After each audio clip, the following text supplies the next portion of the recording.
everyone. Welcome to Brookdale Newsmakers, your source for what's happening in and around our campus. I'm your host, Sophia Parola.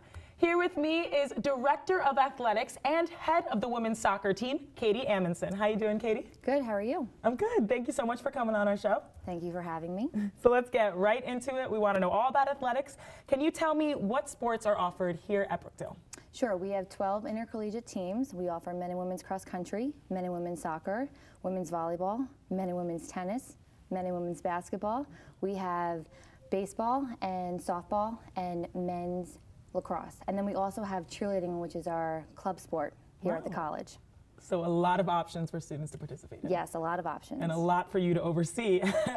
That is a lot. So tell me, I know being in a sport is very time consuming, I can imagine, for students and balancing academics on top of that. What is that process like? What have you seen being coach and director of athletics? So any student who is interested in playing a sport here at the college goes through a very tough eligibility checklist, and it's not enough that you just want to participate in athletics here. You have to be academically and athletically eligible in order to participate.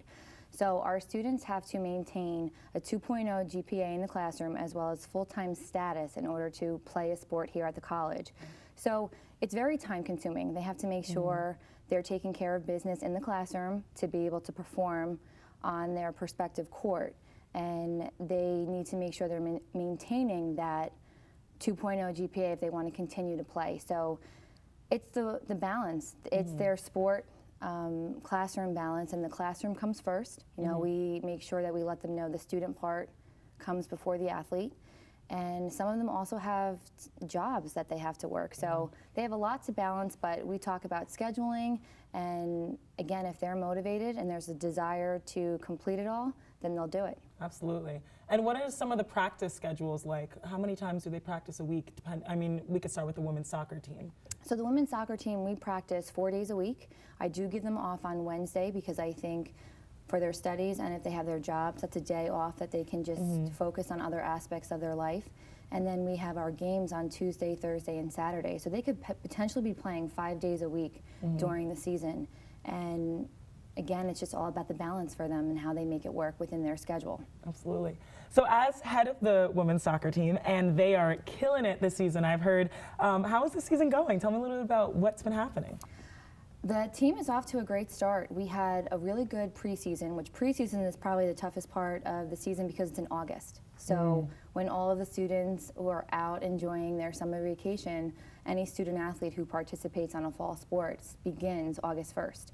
So they committed their time to the team, and they have done really well on the field. You know, they're gelling, and the student athletes are excelling at this point. So today we actually have a game for the Region 19 District C Championship game, and if the girls win, then we would advance to the national tournament. So the team is really excited, but I will say it's been such a joy to coach them this year because they are committed to both the classroom and to the soccer field this year. Absolutely. Congratulations, because that's amazing. And it is, you also have an assistant coach with you, which I would love to hear about her. Who's your assistant coach? Nil Onder. She is absolutely fantastic. So Nil Onder, I actually had the opportunity to be an assistant coach for her when I first came on the coaching staff at Brookdale. And she works here full-time for the college in event management. And she is also the assistant coach. So I wouldn't be able to do what I do here at the college if it wasn't for Nil.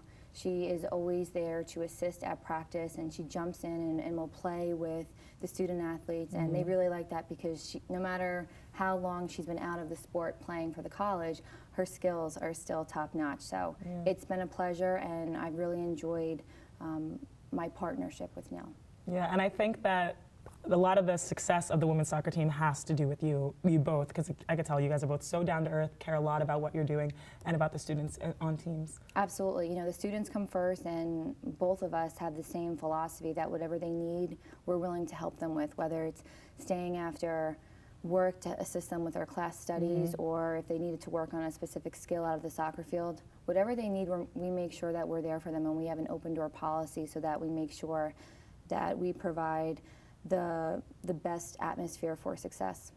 That's amazing. That's wonderfully said. So, Katie, I want to know a little bit about you because I've heard very few of your accomplishments, but I know there are a bunch of them. But one of them is you are the first woman to become Director of Athletics here at Brookdale. So congratulations, because that is extremely inspiring, not only as a woman, but just in general for all of Brookdale and students. So congratulations on that. Thank you. Can you tell me a little bit about other accomplishments as a head coach?